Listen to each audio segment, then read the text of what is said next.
I thought it'd be a good day to do a Substack Live because there's a few things going on. Obviously, it's quite interesting at the moment, but Australia's been in the news. My country, Australia. Hi, Dave from California. Nice to see you again. So Australia's actually made it to the news in America, which is always a positive, sometimes a negative. But I will talk about Trump and his Politico interview that he just recently did. Zelensky, soybean farmers. I want to talk about that. RFK Jr. Marjorie Trader Green. I want to talk about her as well. But initially, I want to talk about what's happening in the news at the moment. I don't know if you've seen it. It's been in the New York Times and all that. Is that Australia has just brought in a social media ban for children below the age of 16. So 16 and under. In Australia, as of today, you're not supposed to be using social media. So I thought I'd give you a little bit of a understanding of what the law actually, how it's implemented and all that sort of stuff. Um, Actually, strangely enough, this particular law to ban young people from using social media. So it's not all social media, but it's mostly most of social media. So it kind of includes Twitter, it includes YouTube, TikTok, so all the main ones, Snapchat, all those ones, all the really big ones. It doesn't actually include Substack.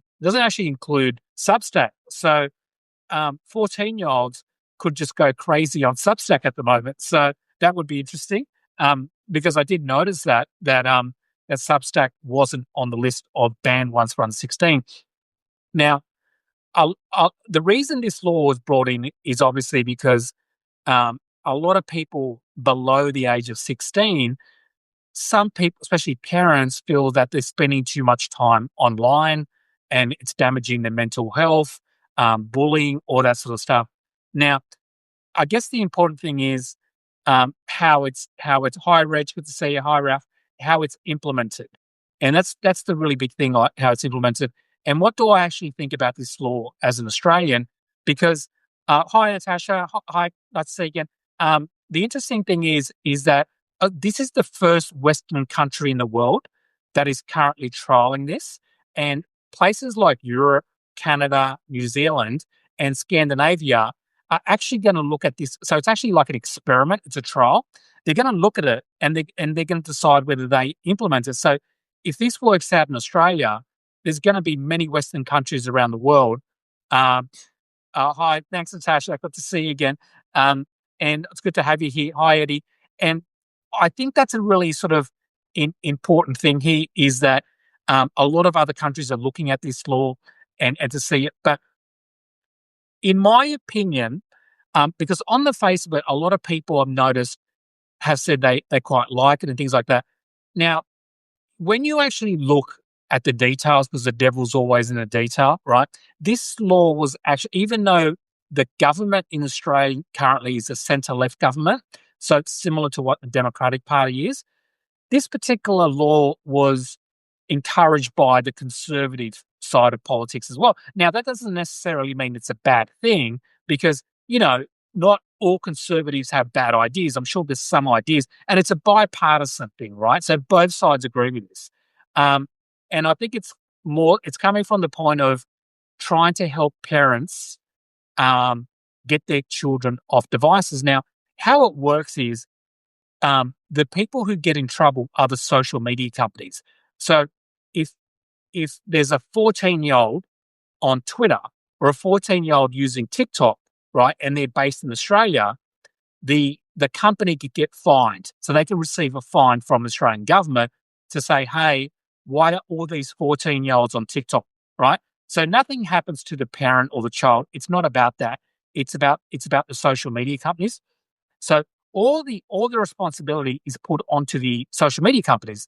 And however, the implementation, and I'll say this as well, the government has said they know for a fact that there's going to be many young people who are going to get around it. And one of the examples they use is like in Australia, I don't know if you know this, but in America, if you want to go drinking alcohol, you have to be 21 years of age. In Australia, it's 18 years of age. And that's because we really love our alcohol in Australia. So we let people do it younger. Anyway, but so if you have to be 18, so the example that they kind of gave, um, Karen, won't they just be on gaming chats? Yeah. So, Karen, that's it. We do too. That's right. We love our beer in Australia, beer and wine and stuff. Now, you're true, Karen, because the thing what Karen said is actually true in a sense of when you look at the details of the Australian social media ban, there is so many easy ways to get around it. Let me give you an example of one really easy way of getting around it. If you have a parent, a mum, a dad, or something, and you have an account on TikTok, right? Because TikTok's probably the big one, right? And those young people on TikTok, they signed up to an account and they put their real age on it. Now, remember, some social media sites have a entry level of 13. So you have to be at least 13 to use some social media sites. I think TikTok might be one of those. So what a lot of young people did is they didn't say they were 13 when they signed up. They said they were 18 just to be sure, or 19. So those people, those kids might still be able to get around it because they lied when they first opened up. And nobody asked them for their driver's license or ID cards. They just put, when they signed up to TikTok, they just said, I'm 18, 19. So then the content they get is not just children's content, right? So that's going to be hard for TikTok to go, well, that now this is something that's going to evolve in terms of how do the social media companies police under 16-year-olds, right, not to use it because anybody can just set up an account and put I'm 18 years of age, right? So now the other thing they're talking about is every social media company is going to do it differently. But some social media companies have said they're going to use face recognition. Means that if you're under 16, when you open up your app, you have to put your face on it and then it's facial recognition, right? So that's one way. That's not happening at the moment. That's not part of the law, but that's just one way because the whole thing of the law, right, is they have to this is the part of the law that will make sure that the social media companies don't get fined, right? And it says in the law, you have to be making a reasonable effort. That's the most important part of the legislation. You have to be making sure you're making a reasonable effort. That reasonable effort could be different for every social media company. So some might be facial recognition, so the person has to show their face, right? Secondly, some social media companies can actually look at what content you're looking at. So if you're looking at a lot of content that is like for young people, like 16, 14, 15, right? They might think, oh, why is this person's content so young? Let's find out. And they might ask you to provide more evidence, right? So it's going to be very different how they provide it. It's going to happen more over a longer period of time. It's not just, So from that point of view, we actually don't know yet. The government is also giving these companies a lot of leeway. They want to give them time to come up with implementations because they don't want to just start fining them straight away. And they want to sort of work out how kids are getting around it. Now, one easy way to get around it, and I already know parents of young people who are going to do this, who don't mind their kids being on, like their kids might be 15 years of age, and they're like, well, that a lot of young 15-year-olds, they communicate with their friends on Instagram. And America is in desperate peril. No amount of voting can fix this. We're going to kill ourselves and social media loves it. Yeah, Todd, yeah. So one of the things that people can get around is if your parent opens up an account for you, so your dad or your mum, they open the account and the account is under their name, the parent's name, and the parent gives that to their kid, that's not against the law because none of the laws are against the parent or the child. The laws are against the social media companies. So if a dad says to their child, here's my account, I've put it on your mobile, that's perfectly fine.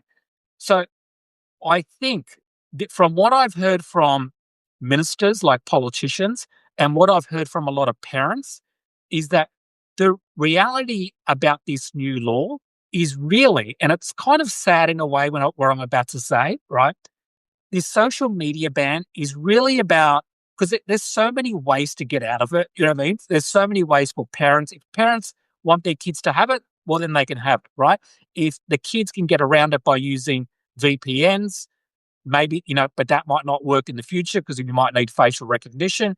Also, the social media companies can find out where you opened your account. So if you have a VPN that says you're in America, but your account, your internet account was opened in Australia, so it's not as easy as it is to get around it, but you can definitely get around it. And if your parents are giving you their accounts, then you're 100% will be able to use it. So I think what this law is basically for is for those parents, and I know a lot of these parents, right? And a lot of us are like this who have children, right? Is that you might have a 13 or 14 or 15-year-old who has a social media account, like an Instagram account or a TikTok account. And then what they're saying is a lot of times the parents find it really hard to tell their kids not to use the social media because a lot of the kids' friends are using it, right? So what this is, in a way, it's like a tool that the parents can use against their children, right? So it's like saying, so your kid comes up to you and says, I want to go on Instagram, I want to go on TikTok. And your parents are maybe too soft and they go, oh, look, I don't think you should. Oh, come on, Dad.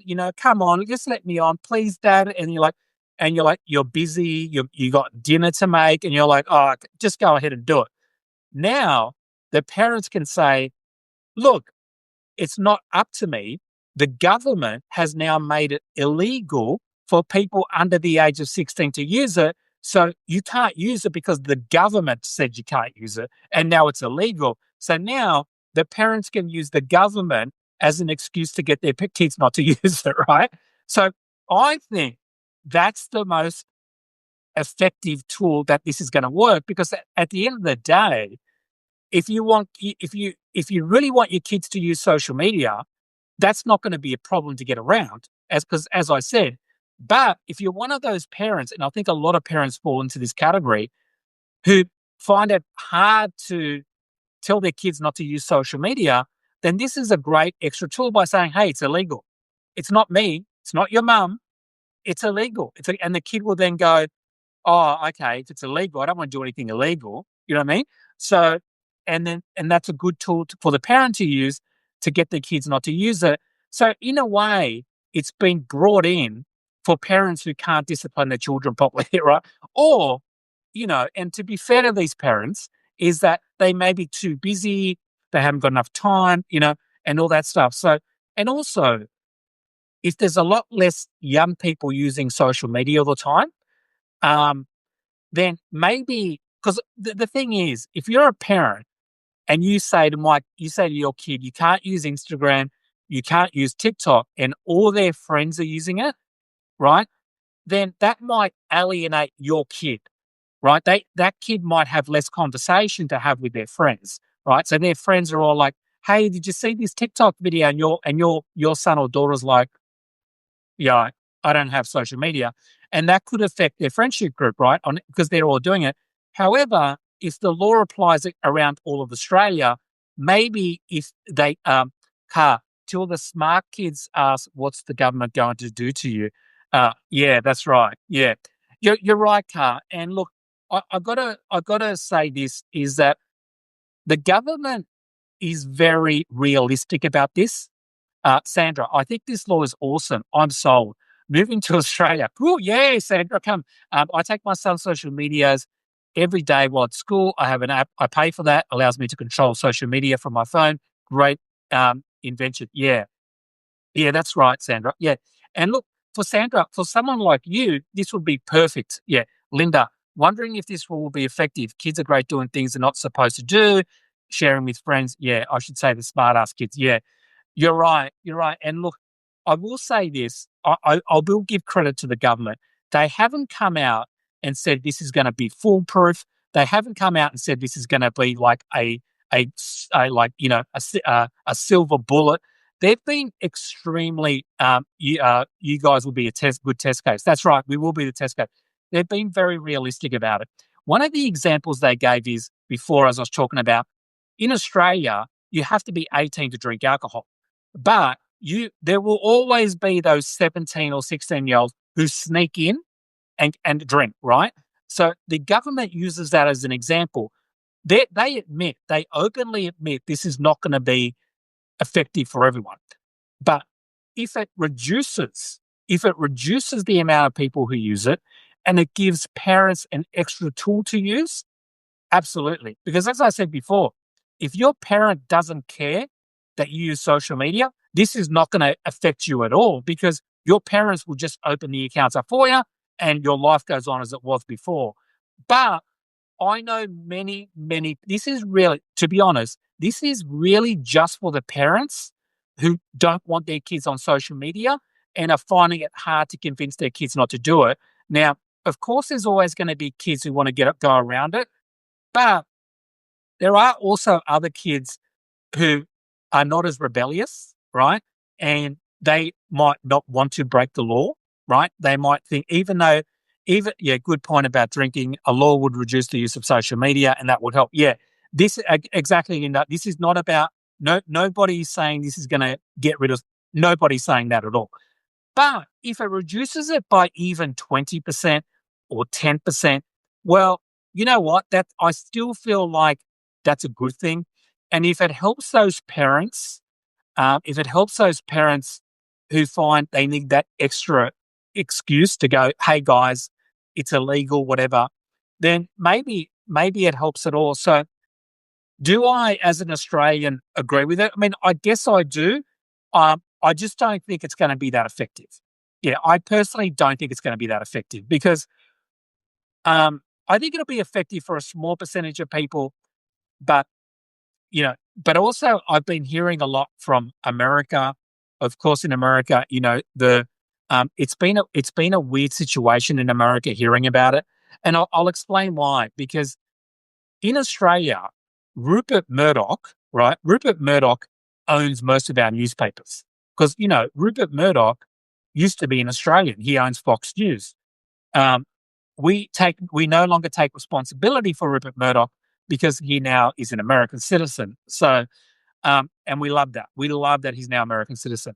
But he still owns lots of newspapers in Australia. In fact, his son Lachlan, who is the successor, who's going to be the successor to Fox News, he lives in Sydney, Australia. Now, he was brought up in America, right? He was brought up in America and speaks with an American accent. But for some reason, he wants his children. You can have him back anytime, Kat. Sorry, Kat, we can't. I'm sorry. Once you accept him, we can't take him back. We don't have, there's no policies, there's no returns policies in Australia. But for some reason, Lachlan wants to, yes, Kat, take him back. For some reason, Lachlan wants to be an Australian, which is really, but he can't be an Australian because he's going to take over Fox News. And if you're going to take over Fox News, you have to be an American. You can't be an Australian because you can't own Fox News and be an Australian. So, but at the same time, he wants to bring up his children in Sydney, Australia, as Australians. He says that all the time. He goes, he said, I feel that I'm an Australian and I want my kids to be an Australian because Australia is a safer country to bring up your kids. Now, think about this, right? He wants to bring up his kids in Australia because these kids will have a better quality of life living in Sydney and they will live a safer life. But he supports Fox News, right? Who support guns, who support the Second Amendment, who support a lot of the stuff that they don't want to have. Like the reason why Australia is safer than America is that we have safety nets.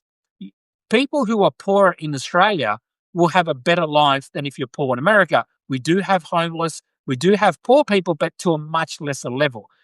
So all the things that Lachlan wants to bring his children up in Australia for, Lachlan Murdoch, are the reasons, is the opposite reason for why he supports Fox News, which is like a libertarian, low taxes. Like, so again, he pushes right wing stuff in America, but in Australia, right, he still pushes right wing stuff in Australia. But the reason hi Joe from New York, hi Boomer 62, good to see you.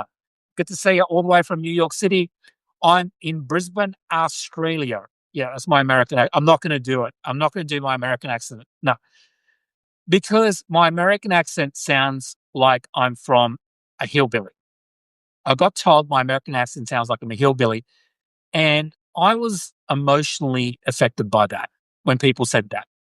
I spent days in a deep depression after people said that I sounded like a hillbilly. So I, since that day, have decided I'm no longer going to do the American accent. You want to hear it? No. It really, look, I think it sounds Texan. Yeah. Okay, I'm going to do it. Stop. Sandra's telling me to stop because it is a really bad accent. So I have slightly worked on the accent to make it sound less South, but I'll just do a quick line because what happens is the more I talk, the more South it sounds. So it sort of starts up in the North, and then as I go, it gets more South and more hillbilly. And I don't know how to control that. I don't know how to. It just, it naturally just happens. It just becomes more South the more talk. And I don't want you to think that somehow this is a representation of what's going on inside me. Like there's a hillbilly inside me trying to come out. Not at all. Not at all.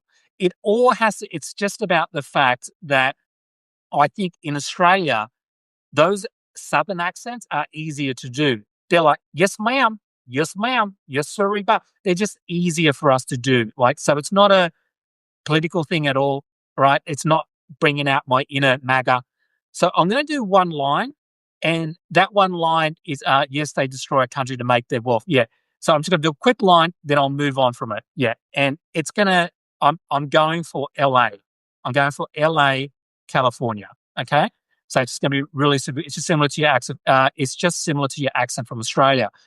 Are you saying that I sound like a hillbilly in Australia? So in Australia, by the way, Tamara, in Australia, we call a hillbilly, a similar hillbilly in Australia is called a bogan. That's what we call people who are like hillbillies, bogans. That's a name for a bogan, right? So if you hear someone who sounds like we call them like how you going, mate? How you going? Oh, yeah, you going all right, mate? Like that's a real sort of bogan accent in Australia. Like almost like, I know this is going to sound bad, but almost like a little bit Paul Hogan in Crocodile Dundee, he's like got that bogan accent, like that country accent. Like, here you go, mate.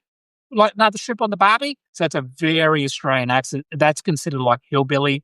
So we call them bogans in Australia.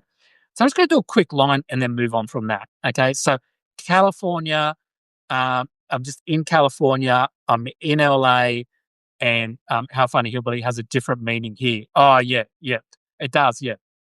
So hi, my name's Joe Thomas. I'm from LA, California. I'm currently just going out for a surf. I'm going to catch a wave. There's some great breaks down in Santa Monica. Some fantastic breaks down there. So I'm probably going to head up there. See what happened there? I think I started to sound very California. And then as I went, it started to sound more Southern. It's just similar to your accent from Australia. You don't think you have an Australian accent. Um, yeah, I do. I don't understand that. It's just similar to your accent from Australia. You don't think you have an Australian accent. Oh, you mean my bogan accent? Yeah, it's just a little bit more. You sound like you're from Wisconsin. Wisconsin, that's up north. Yes, that's exactly what you did. Yeah, exactly. So so Tamara just said I sound from Wisconsin, which is up north. So it does show that it's improving a lot. It's moving upwards. It's moving up to Wisconsin. I would love to get it to California. I would love to get it a little bit to New York. That was kind of my thing, but I just don't think I'm going to be able to do it. But anyway, let's go back to Rupert Murdoch, another Australian. And basically, with Rupert Murdoch in Australia, his son Lachlan, who lives in Sydney, keep practicing jokes. Sandra, you know what? I was close. I know I'm getting better. I know I'm getting better because I can now. The last time I did the American accent, I wasn't aware. Be yourself, Joe. Your accent is beautiful. No, Kat. I want to be. I want to be a Californian. I want to be from Los Angeles, California. Okay, I want to be from Los Angeles, California. I want to be like. I want to sound like I'm a surfer from California, Los Angeles. I want to sound like I'm a sort of hippie dude from LA, California, who loves to go surfing. That would be my ideal accent, right? He wants to be a cowboy. Yeah, I don't think so. I'm not good with horses. I've never been good with horses. But yeah, but I would love to be a surfer. I didn't say there was anything wrong with having an Australian accent. It's just that people usually don't hear the accents in themselves. That is true, Tamara. That is true. Yeah, I definitely know I sound like an Australian accent, but in Australia, you do have. We don't have those differences in accents like you do. Like I'm from Sydney. Come over here and hang with us. Maybe surf with us. That'll help. Yes, good idea. Good idea. Well, see, I do love surfing. I'm a big surfer in Australia, so I'd love to say, Mama, don't let your babies grow up to be cows. Yeah, but but I think the interesting thing is that in um in Australia we don't have the same similar accent. So you can have someone from Brisbane, where I'm from, but I'm actually from Sydney originally, or someone from a different city, Melbourne, and the difference in accent is you can't really tell. Like you can tell the difference between Texas and say LA. So, but you can tell the accents of people who come from the country, from rural areas, and they sound more like, for example, Steve Irwin, right? Or Crocodile Dundee. They come from more. It's kind of like it's like a broad Australian accent. It's more like, "Here you go, mate. How are you, mate? Yeah, yeah." And they also use a lot of Australian slang, right? People like me from the city, we don't use as much slang as they do in country areas. We do use some slang, like if you're in the office and you go, you want to go down for a cigarette, like you want a cigarette with someone, you would say to one of your co-workers, "Would you like to have a ciggy?" A ciggy.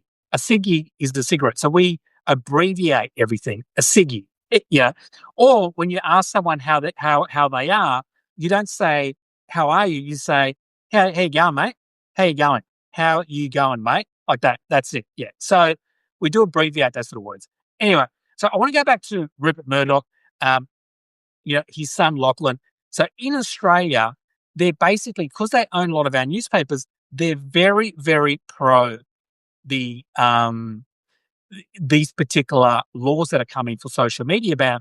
Now, I'm not saying they're always going to be wrong on everything, but it always makes me think like, well, do I want to be supporting a law that's supported by Lachlan Murdoch and Rupert Murdoch? And that's why you haven't heard a lot of pushback because generally speaking, when Australia does something that in America libertarians might consider you know, too censorious or too nanny state. For example, in Australia, it's compulsory to vote. So when libertarians in America hear that it's compulsory to vote in Australia, sometimes they go, why do you let the government tell you what to do? So we've always had a lot of that stuff, even though Australia is a free country, like it's all like completely overblown. And so a lot of that stuff so I was surprised that I didn't hear as much rejection about the social media ban. I would have thought I would have heard more people going, "Oh my god, did you hear Australia doing like a social media ban? That's the government overreach, all that sort of stuff. They're going over the top." I was surprised because if you look at during COVID, the restrictions, America talked about it nonstop. Fox News talked about it. Joe Rogan talked about it. All these people like on the right will talk. But this particular ban, even though I've seen the New York Times talk about, they did a big piece about it today. The New York Times, Washington Post, CNN, all these news organizations have all been talking about the ban the last couple of days in a big way. But they've kind of had a more nuanced conversation about it. They haven't said they're necessarily for it, but they've kind of gone, it's an experiment. They're going to say it's kind of been very nuanced, which is what I think about it as well. So, and that's, I think, because Rupert Murdoch, is not against this, so he wouldn't be pushing it against the law over there. Also, I think a lot of conservative families, parents, they probably don't like their kids being on social media as much as probably liberal kids do as well. So there's probably some, connection between it's more of a parent thing than it is more of a political. That's kind of the impression I'm getting. I'm getting that parents with children are generally favourable towards it, and young people in their 20s and that's maybe against it because they want to use it themselves or that sort of stuff. So again, I think it's an interesting experiment to do. Um, but I don't think it's going to have as big an impact as people think it is. I think, as a lot of people on here have already said, is that um, there's so many ways to get around it. What if at the start young kids are like, I don't want to break the law. You know what I mean? Oh, I don't want to do that. And then after a while, they start seeing their friends doing it and nothing happens to their friends. And they're like, nah, let's just ignore it. So that could happen over time as well. You know what I mean? Where people become immune to it. They get used to it. It's like, pirating. When you pirate films and you download films and everyone's like, oh, should I really be downloading illegal films? I don't do it. Never have done it. I don't know anybody who's done it. My son has definitely never done it. Linda, we now have pay to play by the tech giants like Zuckerberg and Musk. Courts are leaning towards social media regulating is a form of censorship. Yeah.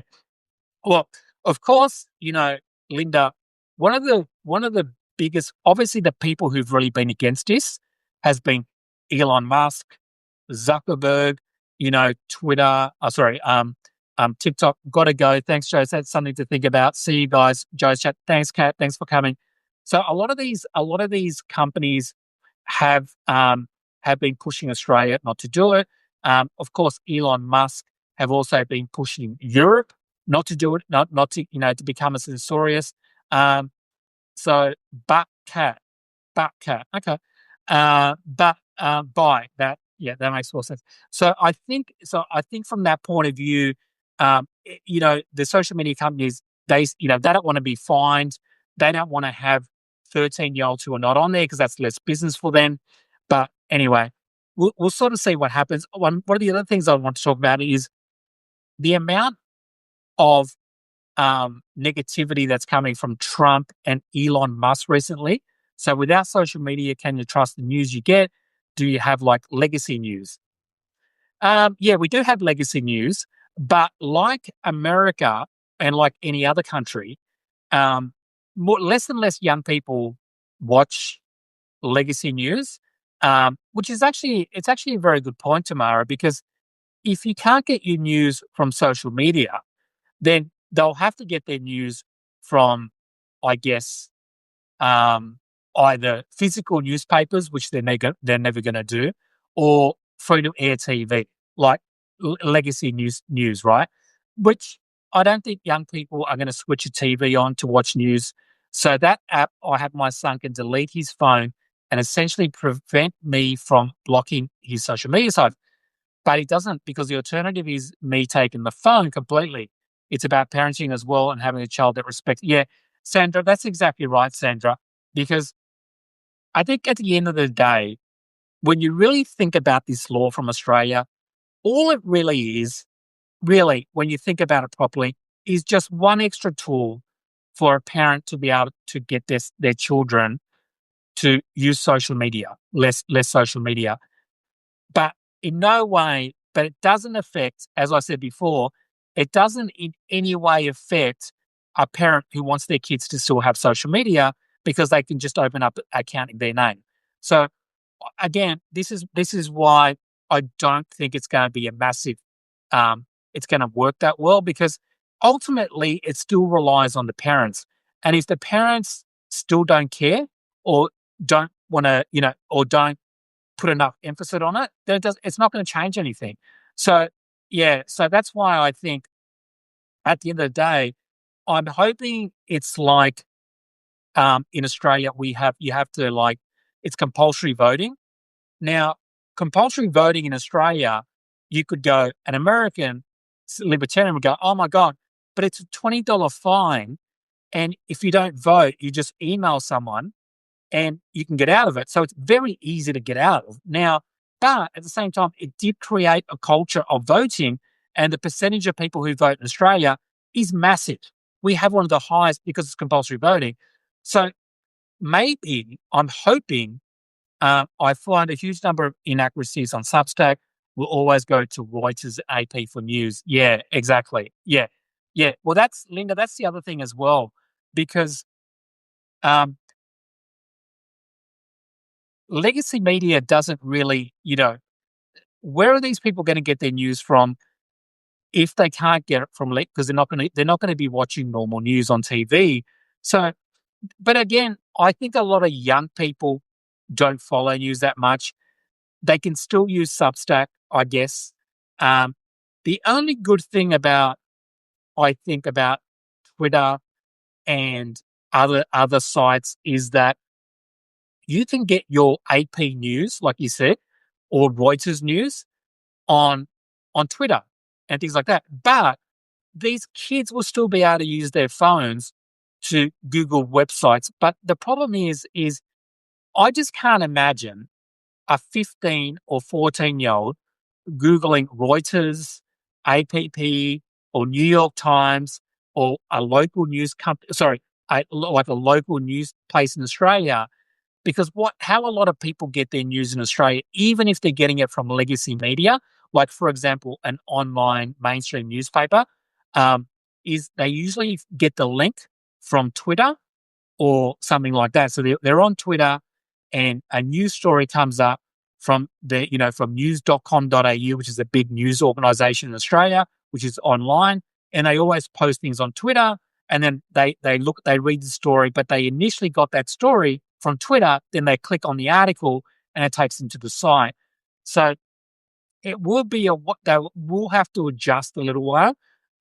Also, a lot of influencers online, a lot of young people, they get their news from online influencers. For example, my son, who's like 19, most of the news that he absorbs are through TikTok influencers. So if he was under 16 and you're maybe 15 and your favorite online influencer does news, and you can no longer listen to that person anymore, then they might just decide not to do any news at all. So I can see like a downside to this as well, especially for young people who are very political and young people who are very like that. So I don't know. Again, I still think it's a positive. I still think having young people less on social media is a positive. I'm referring to the fact that here a lot of MAGA are devoted to the propaganda that is not true, but often broadcast on network news. Yeah, right.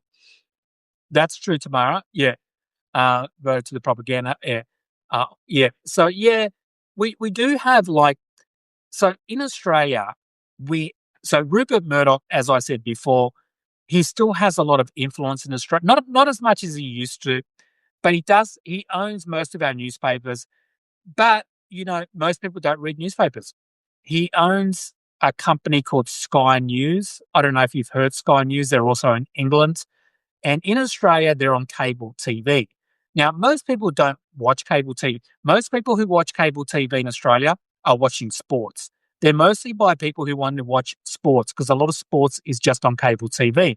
They don't subscribe to cable TV for the news, right? So I'll say that. But there is one particular network called Sky News, and Sky News is basically like Fox News, basically identical, but just with Australian personalities. In fact, a lot of the people that you might see in America, I don't know if you've heard of her, there's a woman called Miranda Devine, and she's often interviewing Donald Trump. She came from Sky News. So a lot of these people get involved in a lot of American politics. They're very MAGA-like people, but they have small audiences. Like Fox News has a massive audience. Sky News has a very small audience. However, they do upload a lot of their clips onto YouTube And then on YouTube, they get a lot more views. But again, Rupert Murdoch doesn't have the same control here as he has in America, because I think we have a much smaller audience, so he can't make as much money from us. He wants 340 million people to deal with, not 27 million like us. So yeah, again, it's hard to say, but I mean, is it good? Like, look, if you look at social media at the moment in America, and you see a lot of like people like Candace Owens, Tucker Carlson, and all those type of people, the people with the really big audiences in America.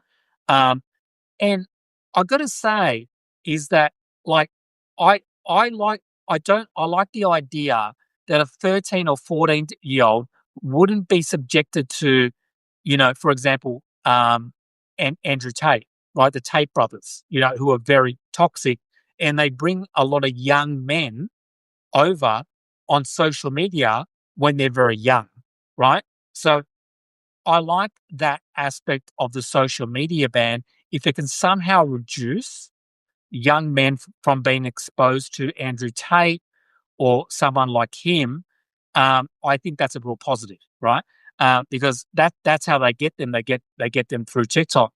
But then you got Tucker Carlson, you got Candace Owens, maybe for older people, and I just think that sort of like, for me, I think social media has a good aspect to it, but it has a very negative aspect to it, because Candace Owens would not exist.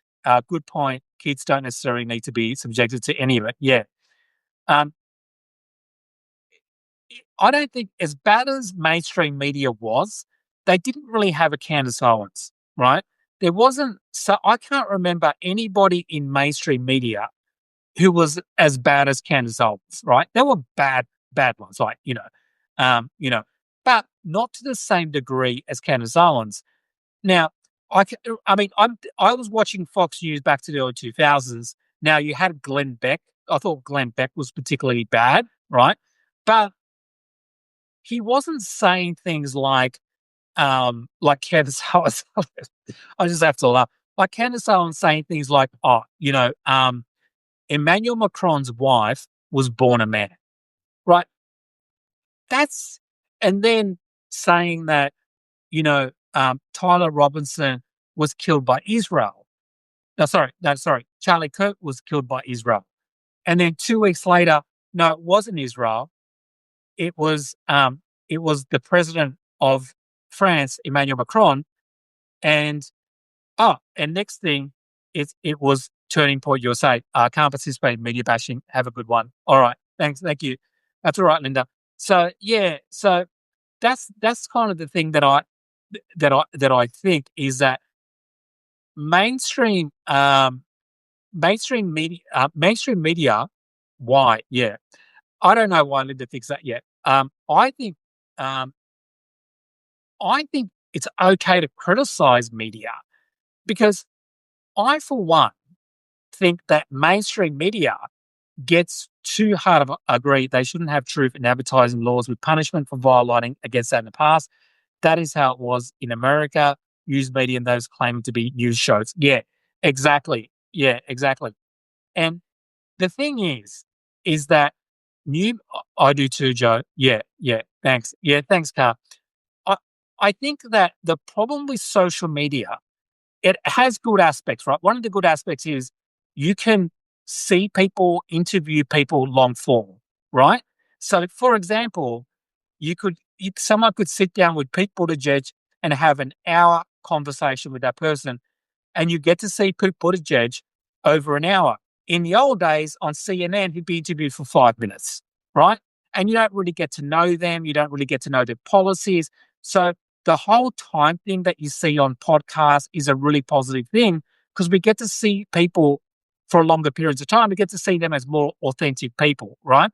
I think that's one of the biggest positives of podcasts and social media. Also, we get to see these people in their normal lives, right? So they're not filtered through mainstream media. So when you see someone on 60 Minutes, it's a bit filtered, right? Because they show up, it's like they sit down, it's like, it's like you ask a question, I'll ask a question. It's a bit orchestrated. It's not as I'm not against it. I'm not saying it's a bad thing, but I think, I think, I think it's good. So I'm not one of those people who think we should get rid of mainstream media. I'm one of those people who thinks we should make mainstream media better and not get rid of it, because I actually think mainstream media is very important, right? And I would say maybe to some degree, if you had to choose between only mainstream media or only social media, I would go mainly mainstream media, because life was better when it was only mainstream media. Life got worse when we started going, you can be selective about who you believe. Exactly. And the other thing, Tamara, about social media is that you can fall into echo chambers and you only get one particular type of information.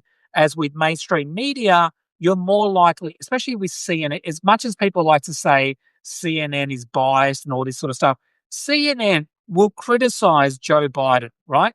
CNN went after Joe Biden, right?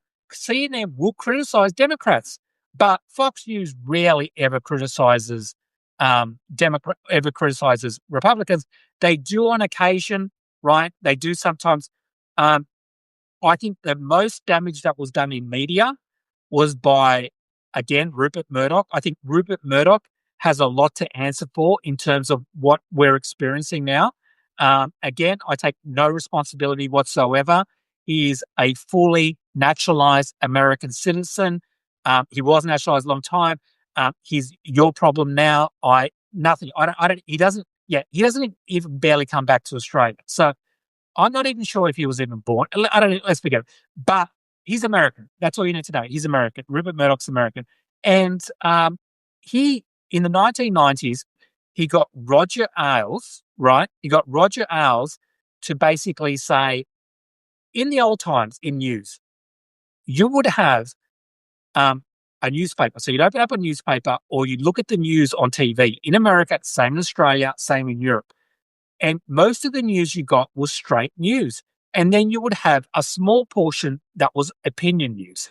So you would open up the newspaper and there'd be like a 2-page section of opinion, right? Or you'd watch news and there'd be like a 5-second section of opinion news. What Rupert Murdoch did with the help of Roger Ailes is they flipped it. They made opinion news the main story, and they made straight news the small bit. They twisted it, right? So now it's like 95% opinion news, 5% straight news. I think that's a big problem, right? That is a really big problem in media. When when you have too much opinion and not enough straight news. And I think that was the start of what we started to experience, which is hyper partisan news organizations, right? Hyper partisan Fox News, who are absolutely, they got political. Yeah, exactly. Yeah. Yeah. And we don't, and the reason for that is because Roger Ailes and not Trump, Roger Ailes and Rupert Murdoch saw that people were more attracted. Huge problem, Joe Rogan. Exactly, Sandra. Yeah, exactly. Um, they noticed that people got more eyeballs if they saw people arguing with each other. So what did Fox News do? They would grab one left-wing person, one right-wing person, and this is what they always used to do. They would make sure the left-wing person wasn't as good as the right-wing person in terms of being online. They did that on purpose, right? And then they would argue with each other, and that would bring in viewers, right? So that is, and now, as you know, like you see that with podcasts now, or you see that with Candace Owens, or you see that with all these. Hi, Mary from Australia. G'day, Mary. Good day, another Aussie here, who also, Mary, 100% also agrees that Rupert Murdoch is an American and not Australian. Yeah. So again, you have this kind of like, you know, hyper partisanship and, of everything just being opinion. Now, Fox News was the first company to do that, right? And that, I think that changed a lot of how we looked at news. Then you get the podcasters come in, like Sandra said, like Joe Rogan. Joe Rogan comes in, right? And he's like, oh, I'm just an average Joe. right? I'm just an ordinary guy. I'm not a journalist. I'm not a scientist. But then he starts acting like a journalist and he starts acting like a scientist.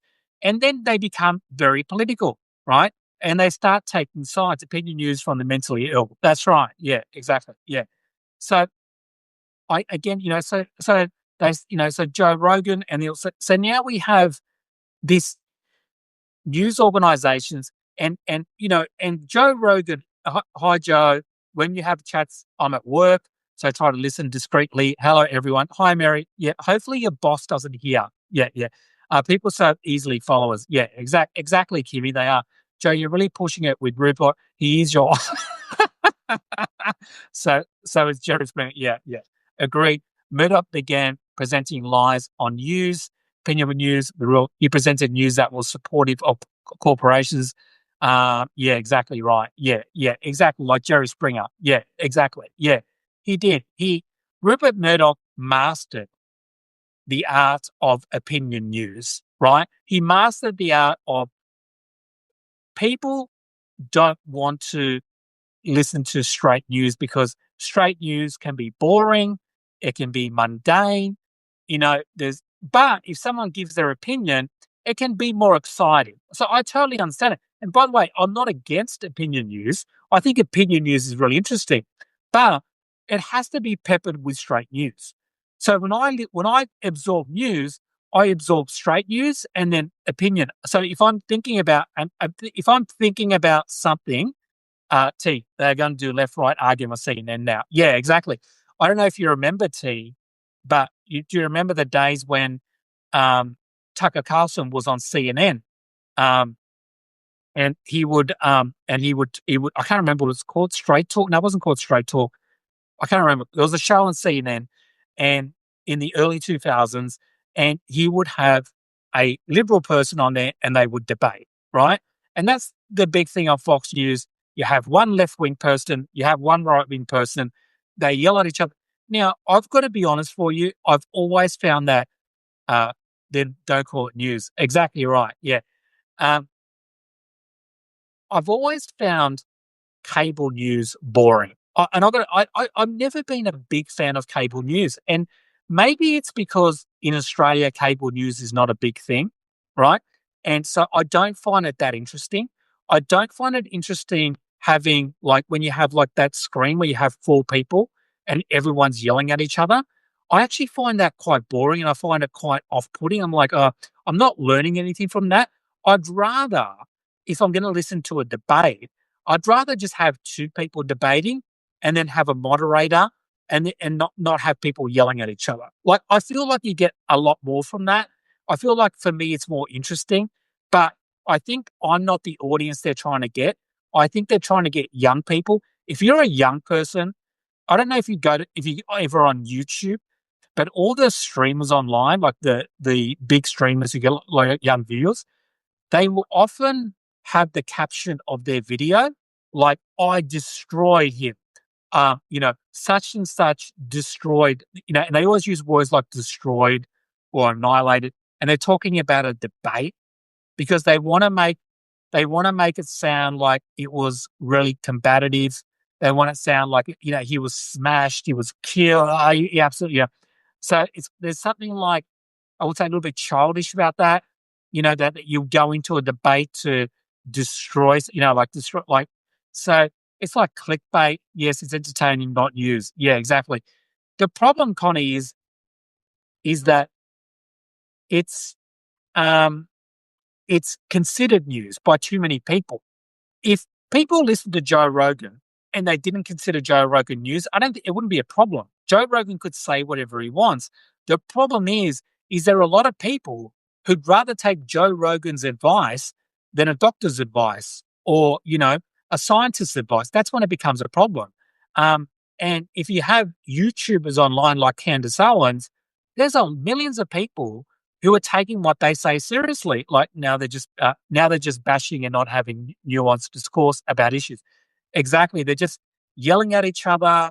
You're not really learning anything from it. It's just like about who can score the most points. And to me, I would love to. I actually enjoy debating. and I would love to debate people. Like, you probably don't know this, but I've actually had MAGA people like go after me online before, and I've invited them on to Substack to have a debate with them, but they never say yes. I don't like the arguing and talking over each other on the news today. It's like crazy family members or two. It's too much. Yeah, it's no longer diplomatic. So just go, yeah, exactly, Sandra. Yeah, exactly. It just, to me, and also it's just boring. Like I don't find it entertaining at all. I don't even find it entertaining. I just find it like I feel like I feel like we're being treated like idiots, and they I feel like behind the scenes they're going like, okay, let's get this guy over here and this woman over here, and let's get them to argue, and that will increase our, subscribers and increase. Like, I feel like it's very cynical. Like, it's a cynical way to get people to listen to you. I remember in the old days when news organizations were part of like a network, and they would say the network directors would say things like, we're going to take a loss on the news because the news is not about making money. The news is about, doing the right thing. But that's no longer the case. It's weird. I often get everybody flashed of embarrassing watching. Yeah, yeah, yeah. Exactly. Yeah, exactly. And so when I flashed, yeah, and when I watch like Candace Owens recently and all this crazy stuff that's going on the right, true, debate is the heart of getting at the truth, but there are rules. Yeah, it's always good. I like debates where there's like a moderator, and the moderator is like, and also you got to have the right people debating each other as well.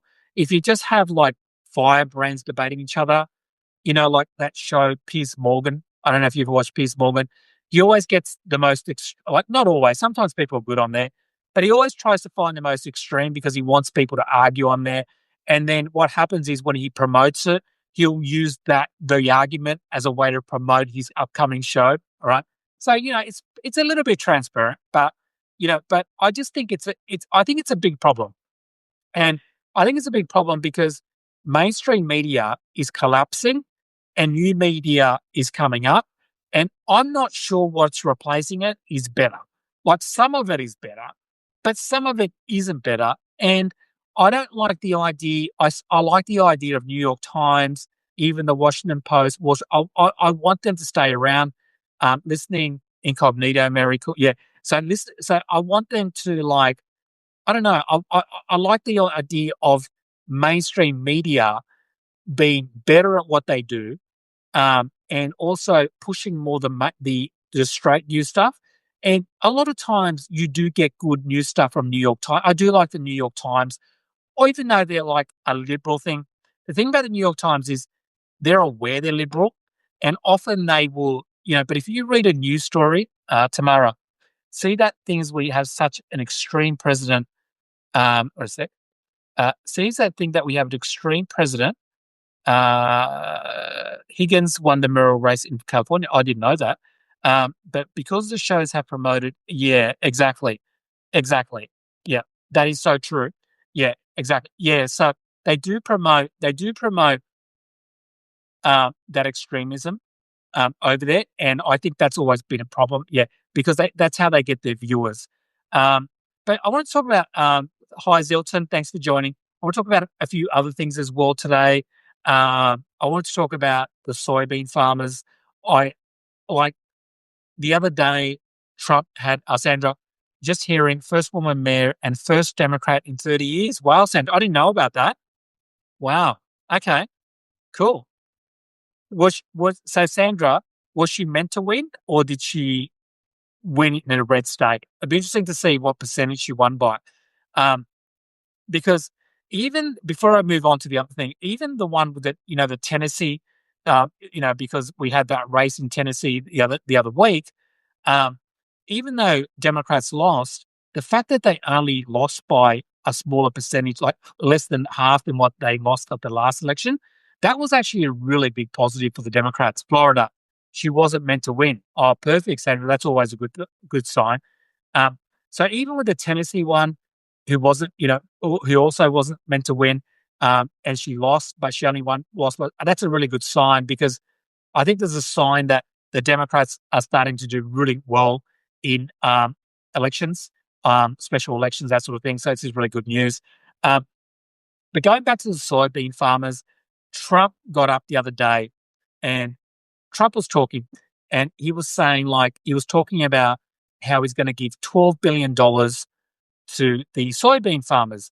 And then he says, like, with a straight face, he says, oh, the only reason we can give $12 billion to the soybean farmers is because of the tariffs, because we got all this revenue from the tariffs, and now we can give $12 billion to the soybean farmers. And I just thought this is just like this is so Trump, right? Like this is like Trump at his worst, at his best. I mean, the the reason he has to give the soybean farmers a $12 billion payout is because of the tariffs, right? So his tariffs caused the problem in the first place, and he's trying to make it out like the tariffs solved the problem. The tariffs created the problem, and the tariffs are now trying to be used to solve the problem, even though it's not completely solved. So again, it's just another example of Trump like treating the American people as idiots, as morons and stuff like that. Like, why would you why would you yeah? And the thing is I have to say, is I don't think most soybean farmers would be buying that story. Thanks, Joe. Have to run, but thanks for doing it. That's all right. Thanks, Kimmy. So yeah, so I think that, you know, that the fact that he did that just shows again he has no respect for the American people, all that sort of stuff. So, you know, again, he just goes on TV, says all these things, right? You know, like for example, you know, he's attacking. He wants to invade Venezuela with Maduro, right? And then on the other side, on the other hand, he's like the Honduras president, the ex Honduras president, who was trafficking like huge amounts of cocaine into America. He then pardons that person. So he's going after Maduro because of drugs, but he pardons another president, ex president, because of drugs. It's just constant, like Trump, you know, the craziness about the Trump thing, where he just completely he creates a problem. He will diagnose a problem, right? Like soybean farmers have a problem, and then, you know, he creates it, and then when he creates the problem, he tries to fix it, and then he wants credit for trying to fix something that he created in the first place. You know, so, you know, again, I think it's a crazy thing. Yeah, the other thing I want to talk about was RFK Jr. He's like, it just seems to be getting worse with RFK Jr. again and again. He's trying to get rid of one of the vaccines now. He's appointing people. He's now appointing people to the vaccine lobby. A total wacko. Yeah, it really is, Sandra. Like, I just think one of the most dangerous people in the Trump administration is RFK Jr. I think he's very effective method of manipulation. He's a good salesman. Yeah, yeah. The thing with RFK Jr.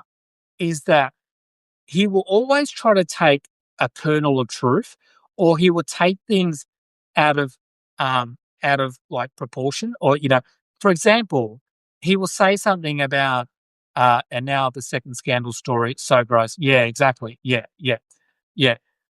Sex scandal. Yeah, exactly. Yeah, yeah. Well, RFK Jr. has a very, very dark past when it comes to like relationships, right? A very dark past with relationships. You know, he was in a relationship with a journalist. I think it was at Politico, a female journalist. All this sort of stuff. You know, but, you know, and again, that's probably for Donald Trump is probably an attraction, right? But RFK Jr., I think, is one of the scariest candidates because he doesn't have to necessarily ban a vaccine, right? He doesn't have to ban it. He doesn't have to come out and go, we're getting rid of the polio vaccine. I actually don't think that's what's going to happen, right?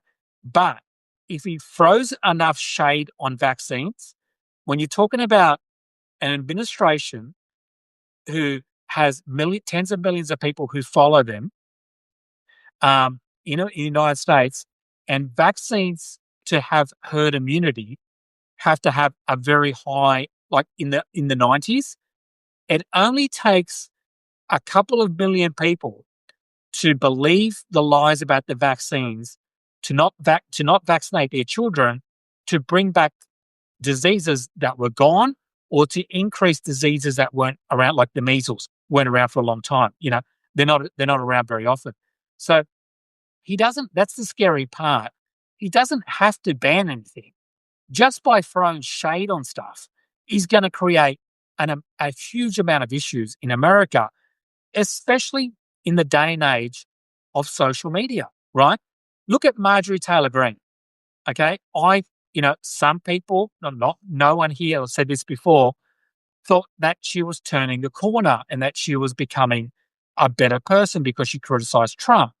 Now, of course, a lot of us here realize that Marjorie Taylor Greene was still the nutty person she was, because she's also, the other day, said prosecute Fauci.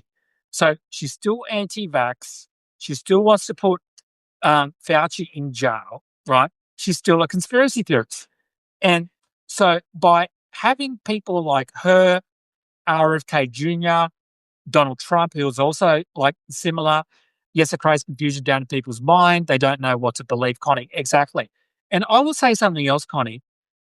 There will be people who are not full-on Trump supporters, who are maybe not that well educated, who maybe are just 50-50, and this might push them in one direction.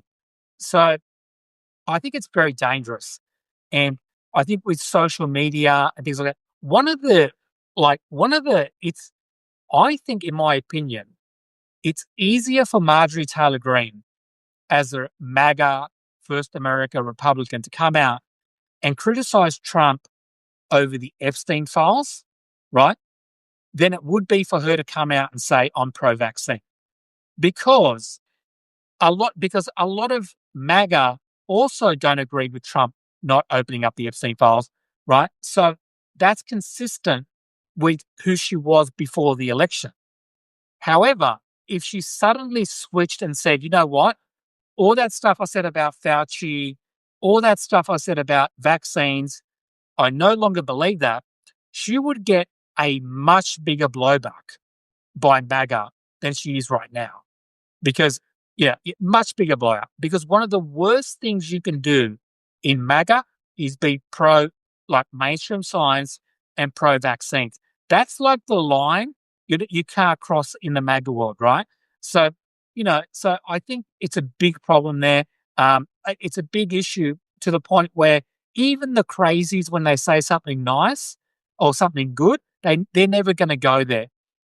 And I think it's going to be a big issue, because going forward in America, and I think this is where I think it also affects other countries as well, because even though we don't have a lot of MAGA supporters in Australia, there's always been that element in any country, and we have it in Australia as well, where there are people who are vaccine hesitant, right? And some of these people, right, they're not necessarily right-wing people. Now, remember, RFK Jr. was a Democrat. And in Australia, at least, and I believe it's in America in some places, some of the old anti-vax stuff actually came more from like the libertarian or hippie communities that weren't necessarily that right. Yeah. RFK's rhetoric has turned people away from vaccines. I believe measles is officially back. Yeah, exactly. Yeah, it has. It's created an environment where anything that is major, and it's so silly too, because there's always this argument on their side, which is science is like that. So RFK Jr. will often say that that science is like a religion. That's what like a religion, meaning that you have to obey the science. Now, he knows that's actually not true, because science argues with each other all the time. A peer-reviewed study is where someone puts up a study and then other scientists come in and go, I don't agree with that. I agree with that. The whole basis of science. So when they bring out a paper, it's not like one person has said, I believe this, and then they put it out. If that study that person does gets passed around to hundreds of other scientists around the world, right? Yeah, my dad has polio. Oh, wow. Tamara really has or had polio. Wow. Okay. Wow. Yeah. So, yes. So that's the thing. Like, I think it's creating this thing. And of course, a lot of people in this age group, right? Younger people, they've never experienced polio. They've never experienced measles on a big basis. So they can get away with it because they don't have any things. And like people like Joe Rogan will then push that stuff out. And it's like the contradiction in what they say is that if you can't trust science, right, who can you trust? That's the question they never answer, right? If RFK Jr. comes out and says, well, you can't just trust these people because they're scientists. Okay, well, you tell us RFK Jr. Like he survived it. Oh wow, that's sad to hear. Yeah. So they've got to tell if they're telling us who we can't trust, who can we trust? Because RFK Jr. obviously does trust some people, right? And what is your evidence for us trusting those people? Because if you're skeptical of a scientist, then by your own rationale, we should also be skeptical about anyone RFK Jr. puts forward, because that's his argument, right? So RFK Jr. will push things forward, like the Tylenol causes autism one, right? And then 2 weeks later, he was asked, he said, well, I don't have any evidence. Yeah, critical thinking. Yeah, exactly. He literally said, I have no evidence that Tylenol causes autism. So, it's this craziness, and I think people need to learn more critical thinking skills. I think now this goes back to the social media ban. Does having less people on social media mean that less people will fall for this stuff? I hope so. I hope that's a real thing, because I think a lot of this stuff comes from social media, and from people who consider themselves to be anti-establishment quacks. Exactly. Yeah. Anti-establishment, anti this, anti that. Now, again, no one is saying that doctors are 100% right or scientists never make mistakes. Of course they do. But I think if you're going to chance something, like if I go to a doctor and I have a mole on my skin and the doctor says, he tests it, whatever, and he says, you have cancer, you have to cut it out. And okay, now, could that doctor be wrong? Sure, he could be wrong. Chances are he's probably right. But it probably isn't 100%. So let's assume it's like 0.1% that he's wrong. Okay. Now I go to my local Reiki specialist, right? And my Reiki person says to me, Joe, I've had a look at it and you do not have cancer. Now, in RFK Jr.'s world, both of those opinions would be equally valid, right? The doctors and the Reiki specialist, part of this procedure, the listener who needs help. Yeah, exactly. Yeah. So, and that's the issue. They treat everyone as having the same. You should listen to everyone equally, right? And that if you don't, right, you're an elitist. And they always frame everything as being elitist. Oh, doctors think they know everything. You're an elitist, right? Scientists think they know, you're an elitist, right? And so what they do is then they find someone who's not a scientist and they go, well, this person isn't an elitist.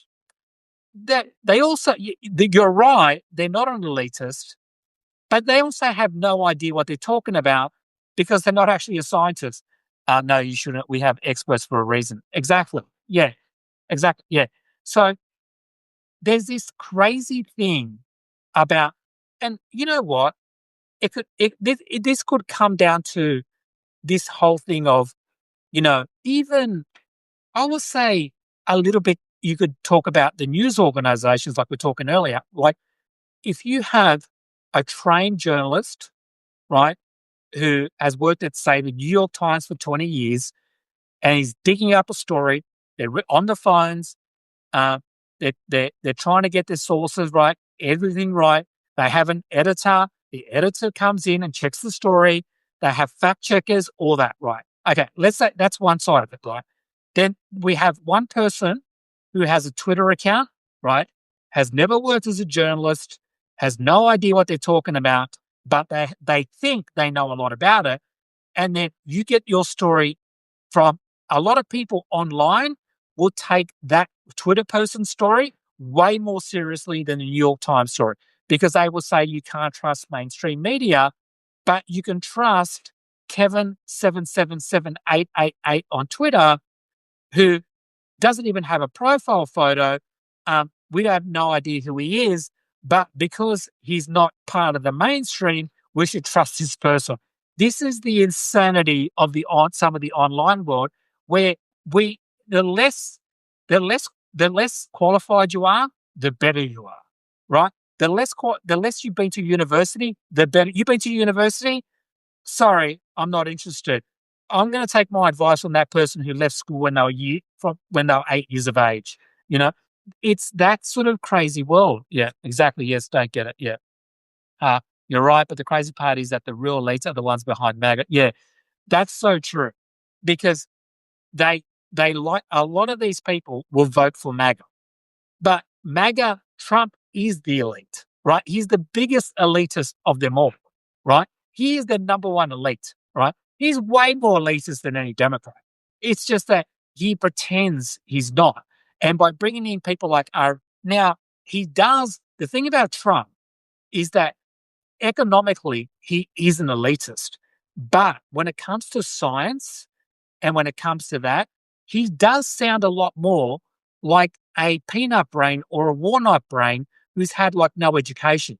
Yeah, he's not the most elite. Yeah. Yeah, he's the most elite. Yeah. So from that point of view, I think part of Trump's attraction to a lot of these people is that he sounds like them. He sounds like the person online, right? Who he's no expert. Yeah. Trump sounds like, if you're on Twitter or you're on Facebook during COVID and you heard friends of yours who have no experience, right? Maybe they work as, a nurse, or maybe they're a receptionist, or whatever job they have. They're not, they're not like, they're not clinical psychologists. They're not like, researchers or anything like that. And they'd write something on Facebook. So many people took some people would go, yeah, you're right, you know, and Trump sounds like those people. When Trump talks about science, he doesn't believe climate change is real, right? That's a lot of the things that they don't think. He thinks vaccines, he's skeptical about vaccines. So Trump talks a lot like these people, right? He talks a lot like these people. So you could see how a lot of people would be attracted to Trump in that circle of, I don't trust government, I don't trust medicine, I don't trust any of that. You could see that. And at the same time, so I think that's the attraction to Trump, is that he does sound like them.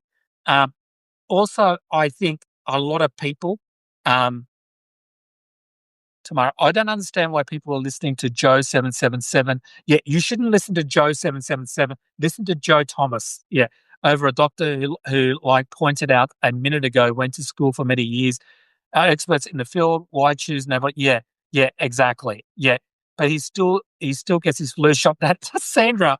That's exactly right, Sandra. Good point. I forgot about that. That's a very good point. We found out that Trump was getting his COVID shot and his flu shot, right? So I now I still, you know what? I could imagine Trump, and I actually believe this.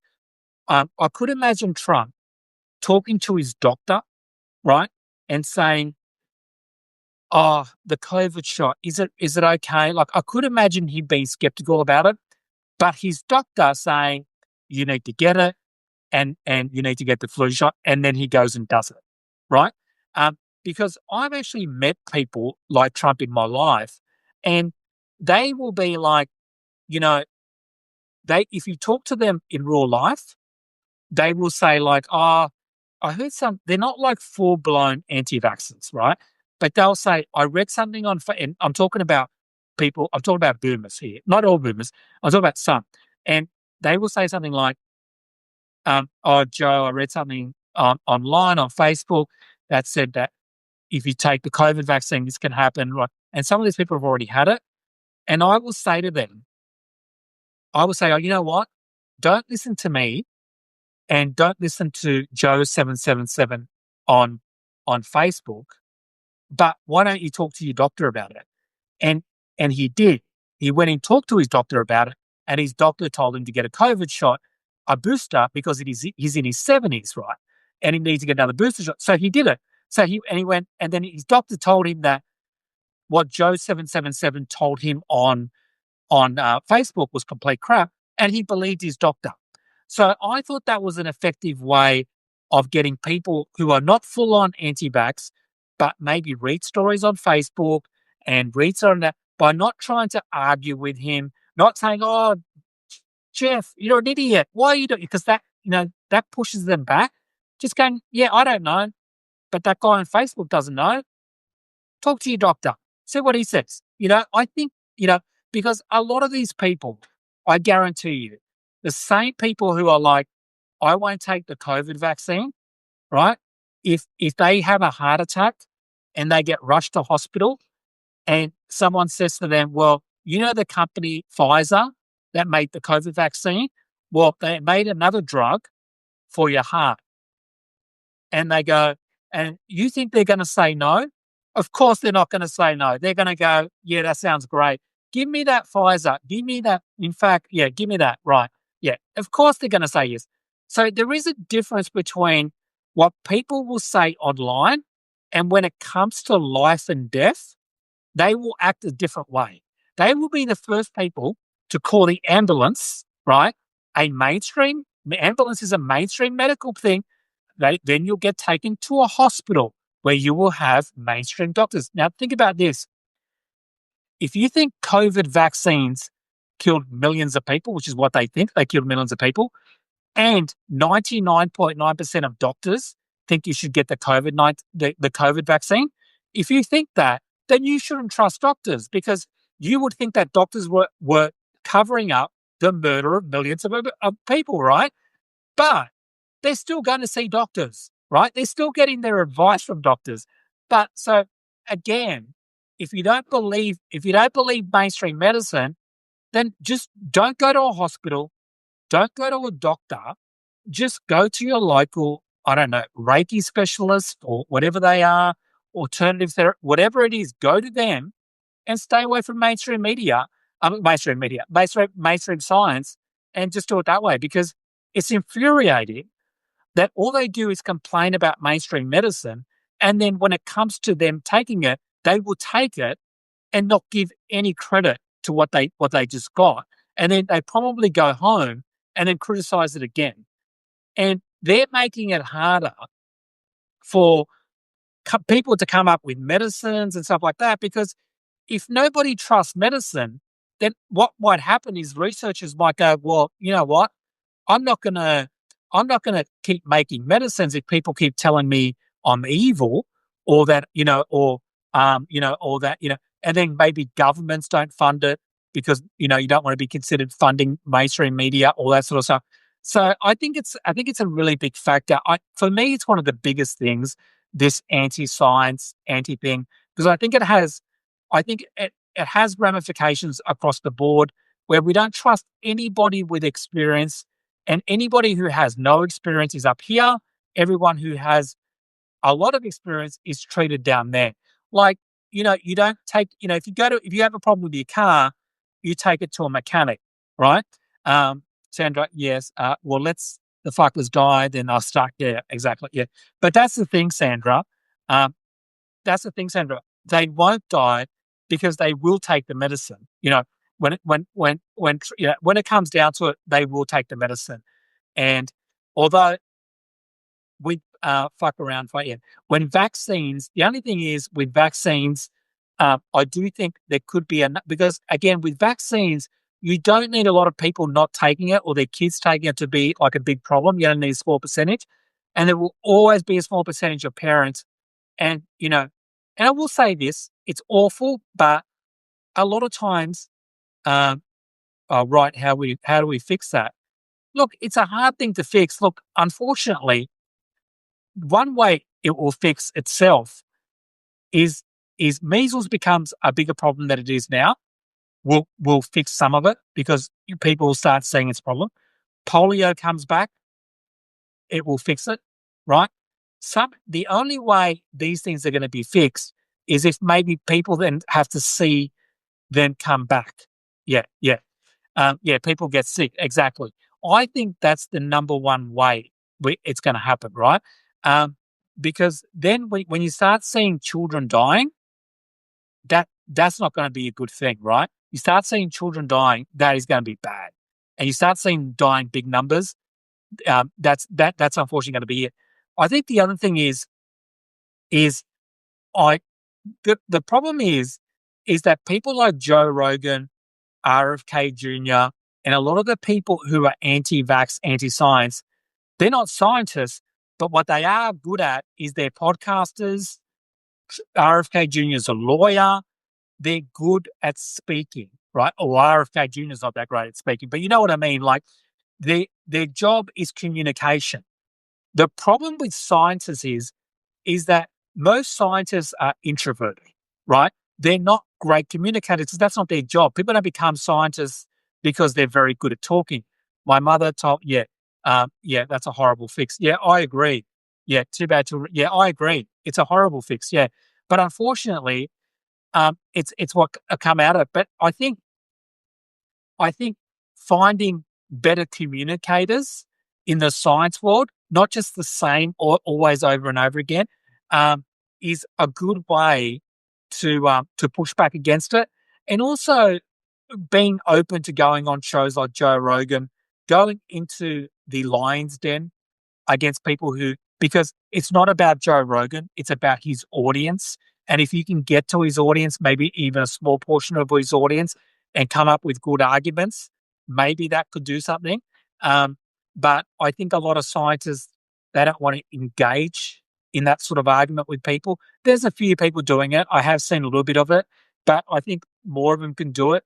Um, in Australia, years ago, like 8 years ago, there was a documentary made in England about climate change, and it said that climate change was a hoax. And so what they did is we have a show in Australia called Q&A, and it's a panel show. So you have like 8 people and you have an audience, and the audience asks people questions. And so this particular one was a special. They got everyone, it was on TV, they got everyone to watch this documentary, which was like saying that climate change was a hoax. They said they called it a swindle. And then on the panel were 3 people on one side, climate scientists, and on the other side were climate skeptics, right? So everyone watched this documentary together. And then for the next 2 hours, you saw 3 climate scientists debating 3 climate skeptics. And I can tell you this, I'm not saying this as someone who's biased, because I'm more than willing to admit when the other side is better at arguing a point, is the anti-science stuff got absolutely obliterated. I mean, it was embarrassing to watch. Yeah. Because the climate scientists that they got on there were very good speakers, right? Especially one of them was a very good speaker. And all the points that they made got completely thrown away based on facts, based on science. And I don't see much of that even in Australia anymore. And I don't see much of that in America either, where you have a panel of people, they know this shit. Yeah. Because the only time I see people debating climate scientists is people like Neil deGrasse, but he's not a climate scientist. So he will often start the conversation with like, I'm not a climate scientist. And the other person will bring up some random thing and they're like, I'm not sure about that. And then they look and then they're like, well, this scientist. So I think it's good to have actual climate scientists. So when you have someone debating climate scientists, don't just have a scientist, have a climate scientist. When you have someone debating vaccines, make sure it's an expert in vaccines, like a virologist or something like that. Um, and that will really expose the other people for being ignorant about what they're talking about, right? That whenever I've seen that happen, it's worked very successfully. As I said, the problem is that generally speaking, scientists don't want to do that because scientists, they're introverts, right? There are some scientists who are very good at speaking, but not the majority of them, right? All the people I know who went into science were the geekiest people at school, which is fine, and they weren't great communicators, So and that's a problem, because they're up against like con artists and swindlers, and even though they don't have the science behind them, they sound like they know what they're talking about. They don't want to engage with idiots. Yeah, exactly. Yeah. And I think they do need to engage with idiots, but not all idiots, but like, on podcasts and things like that. And if you do it in a nice way, in a friendly way, you can actually bring people like Joe Rogan, because, Joe Rogan used to be on the other side of climate change. So, yeah. But anyway, that's pretty much it. Anyway, I have to go. Thank you so much, everyone, for joining me today. I had a lot of fun. I really just wanted to talk about, firstly, the Australian social media ban, because it was a thing in the ban. But thank you, everyone. Please subscribe. And MAGA, what is that? Was that? And MAGA wouldn't tune in because they avoid learning the truth. Yeah, exactly. Yeah. But they might tune in if it's on their favorite podcaster. You know what I mean? They won't tune in if it's done on CNN, but if it's done on a right-wing podcaster, they might tune in. At least a few. Yeah. But anyway, thank you so much, guys. I'll speak to you maybe in a couple of days' time. Have a great Christmas. If you don't come back to my next shop, have a great New Year Eve. As you can see, Santa Claus is there, Christmas trees there. I've tried to make it very very Christmassy. Thanks, Tamara. Thanks, Chandra. Thanks, Kimmy. Thank you, everyone. Thank you for joining. Bye-bye. Thanks, Connie. Thank you. Thanks, Connie. Thanks, Car. Thanks, Dave from California. Thanks, T. Thank you.